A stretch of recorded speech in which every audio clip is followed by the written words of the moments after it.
Welcome to the October 2021 horoscope. This is week 3 of October. I am Miss Jenny, and I am your astrologer. Okay, we have such a juicy week ahead of us. Oh my God. So we've got a number of major things happening all at the same time that are going to be fun and nice and good. So let's get into it. So the first thing this week is we've got Mercury stationing direct at 10 Libra, and we've got Jupiter stationing direct at 22 Aquarius. Now, while Jupiter and Mercury are not close enough to actually be making much of an aspect, Mercury stationing direct is, however, doing it within a few degrees of Saturn that just stationed direct a couple days ago. So this is very important and very good because whatever Saturn, well, maybe good depending on what side of this you're on, right? Saturn stationing direct has promised us an accounting, right? Or a tally of what's going on. So when Saturn turned direct, it would have been a lot, talk about turning a corner. It would have been not like the boss with the clipboard, right? And the pen, making notes all this time. And then Saturn goes direct and then they turn the corner and are gaining on you, right? Because now it's like, aha, I see it. So they're making their notes. That was Saturn direct. Now with Mercury going direct, trining that Saturn, it's literally, imagine a clipboard, the notes, and the big boss, right? When Mercury trines Saturn and goes direct this week around the 19th, one of the things that you'll feel it around 24 hours before that date, but one of the things that you're going to see is that there's communications or movement in terms of scheduling and doing things at this time. So Mercury will take all the Saturnine things, both consequences or rewards. You know what you've earned, good or bad. That accounting, and meeting out, equal measure for whatever it is that you've done is coming into play as Mercury goes direct. And while that's happening, Jupiter will at the same time, on the same day, within a few hours, be going direct at 22 Aquarius. Now, with Jupiter, the thing to remember about Jupiter is that Jupiter and Saturn both represent wisdom. Okay, so, with Saturn having just stationed direct and Mercury trining that, and Jupiter now going direct, one of the things we can expect to happen is the word wisdom to come into play, either having it, exercising it, or discovering it. So that's a good thing. The other thing that might be happening because of the Jupiter, Saturn, Mercury thing combined, what we may see are discussions or issues about education, Mercury, Saturn, Jupiter, also systems and structures. Now, I wouldn't go so far as to say this has to do with the internet. Because hacking is becoming almost normal now, right? Oh, yeah, damn whippersnappers, you got too much time on your hands. I'll tell you, do it. Sorry. It takes a lot of time to break code, like learn how to break a code or something. So you've got to have like a super amount of time on your hands, which in my mind means that you must be a teenager living at home that's got that kind of time, because nobody else has that kind of time that I know. Anyway, sorry. Jupiter, Saturn, Mercury. Also, too, Jupiter, Saturn, Mercury. Right, because Jupiter is foreigners and Saturn is local. So Jupiter and Saturn together would be international trade. And with Mercury, it's documents and communications, and Jupiter and Saturn also is the law. So there is a possibility that this week something very important is going to happen. Well, there's something important happening everywhere, but there is something important and significant happening this week that will involve international trade or agreements that have to do with foreign domestic affairs. I don't know what that is, but I suspect this is going to be a big deal. And also to Mercury, Jupiter, Saturn. Also too, this is the possibility.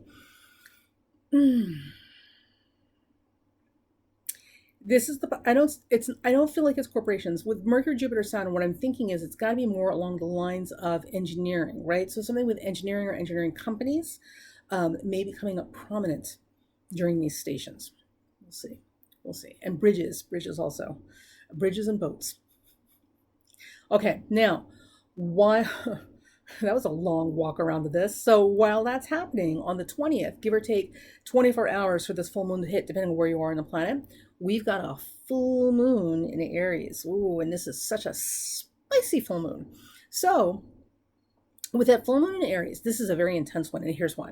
With this particular full moon in Aries, we've got a number of things happening simultaneously. One, it's the last degrees of Aries and Libra, right? So it's 27. It's literally the degrees of critical mass. We have reached critical mass. The other thing is the Aries moon is disposited by Mars, which is conjunct the sun, so it's basically opposing itself. So what we can expect with this particular combination is not necessarily confrontation, although you're always going to get some of that under a full moon, right? But more specifically, decisiveness, literally biting through, like cutting the gum when you're breaking teeth, or cutting teeth, breaking teeth.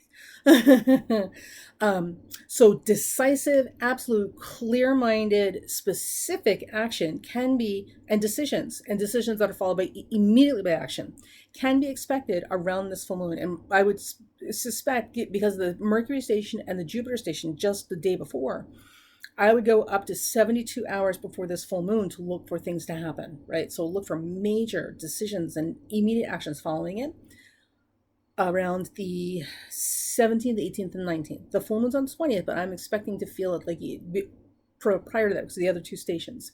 Now, with this particular full moon, it is also involving Pluto. Right? So now everybody's like, oh my God, like Pluto has the same kind of bad reputation that Mercury retrograde does. So it's involving Pluto, and Pluto's, wow, that's a lot, right? It's like being a gun to a knife fight. So here's what I want to give you. Don't be alarmed. This is not that bad. So the Pluto involved in this T-square with that full moon, it's, again, decision followed by immediate action, like no BS. Let's do it now. That's what we're going to get with this full moon. So this could be potentially extremely good, especially in situations where we're dealing with impasses, where we just can't seem to get that leverage, that rock to move, right? So wherever you are on the globe, if you're finding yourself in situations where things have reached an impasse or just like a blockage, right? Can't get past the wall, but like is this it? Is this the end? Expect the opportunity for tables to turn with one last huge, like a push forward. So we could potentially see, for those of us who aren't paying attention to a whole lot of things because we've got our own stuff going on, we could also potentially see some unexpected changes of circumstances for folks.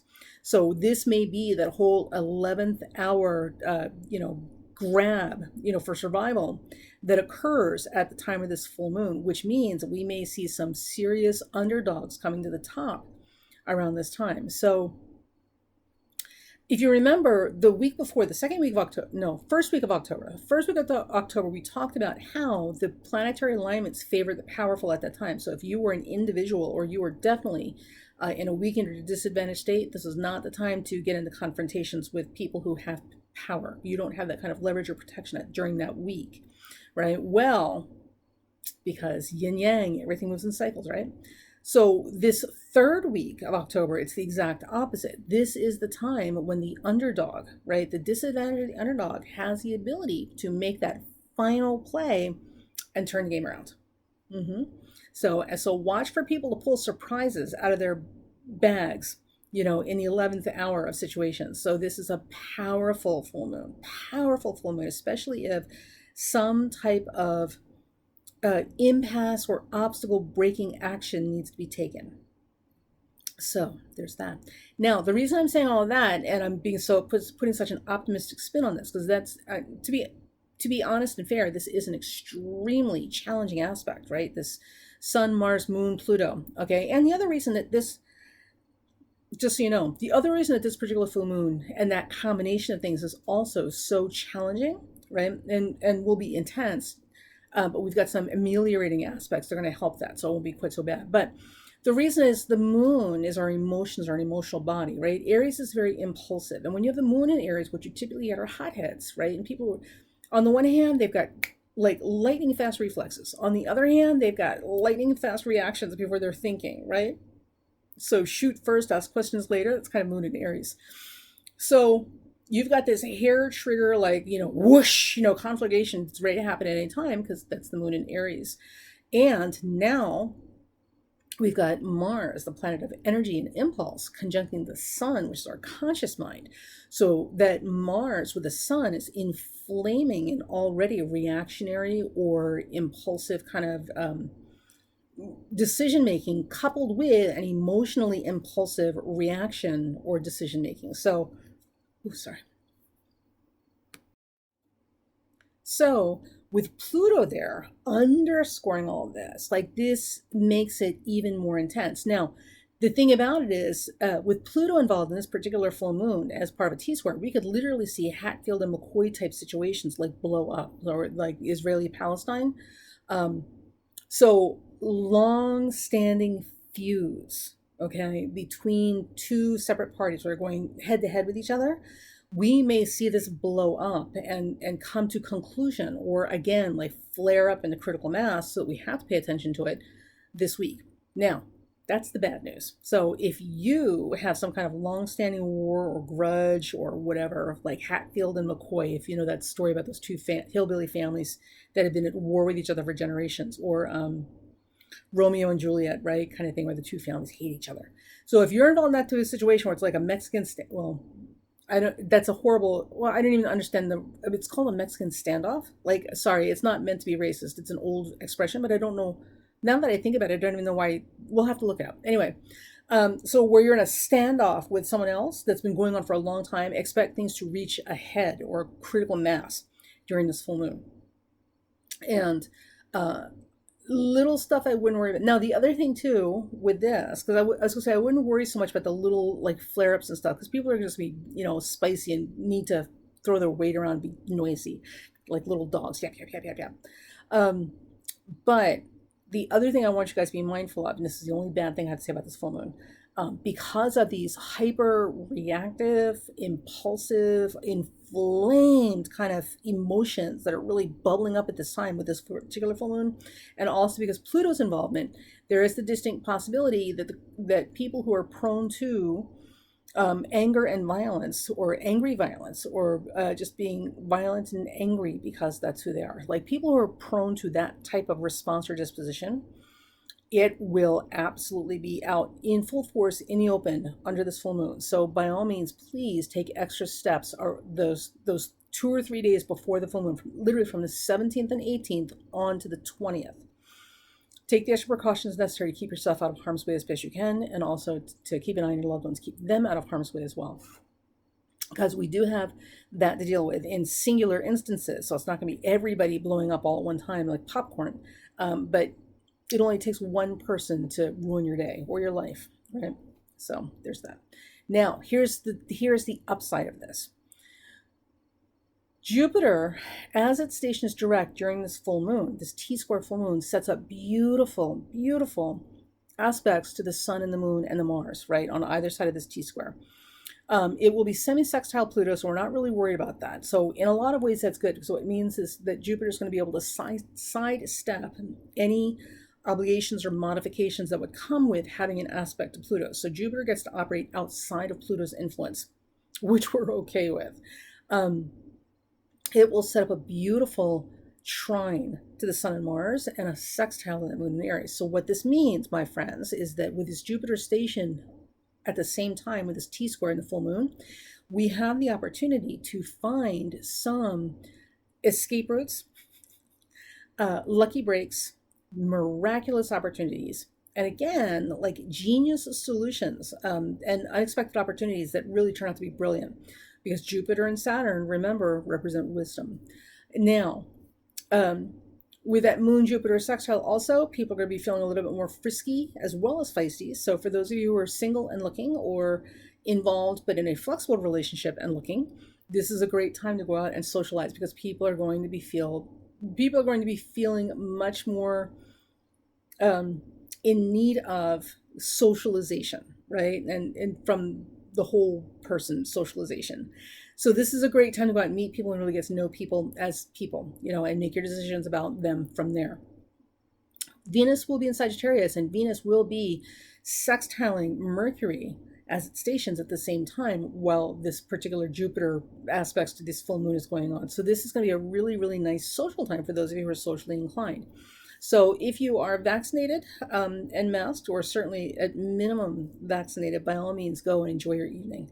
Um, for those of you who are not vaccinated, you should probably just go have a party amongst yourselves, right? Okay. Um, and what else? So, oh yeah, Mercury. So, the other thing I just want to give you for this week that I think is really nice and very important is for those of you who visualize and meditate and pray and who believe in using the mind to move and shape reality. Uh, this particular week is going to be a very, very strong week for more out of the box kind of thinking and mental activities. So, if you meditate, pray, or visualize, your meditations, your prayers, and visualizations are going to have a little bit of extra oomph this week. So be careful what you ask for. For those of you who are artists, writers, dancers, fine artists, paints, sort of thing, or music, this is going to be a really inspired week. So make sure you've got a pen and paper nearby or a recorder, and you can record the inspirations that come to you, of which there should be many and outstanding ones. Okay, and otherwise, I wouldn't look for anything to. No, I think this is just going to be a great week, except for that little diciness around that full moon, which really, honestly, only affects a few people adversely because it's consequence or reward. Um, for the rest of us, all across the board, we're all going to have just a lovely, lovely week and a very social week. So absolutely get out and go look for, new friends, new partners, new dance partners, book read club members, whatever. This is a great time to go out and socialize and get with the people around you. Because it will be easier. Everyone's going to be feeling more friendly and open. God knows we need more of them, right? And you will feel better for it. So go do your thing, darling. Go do your thing.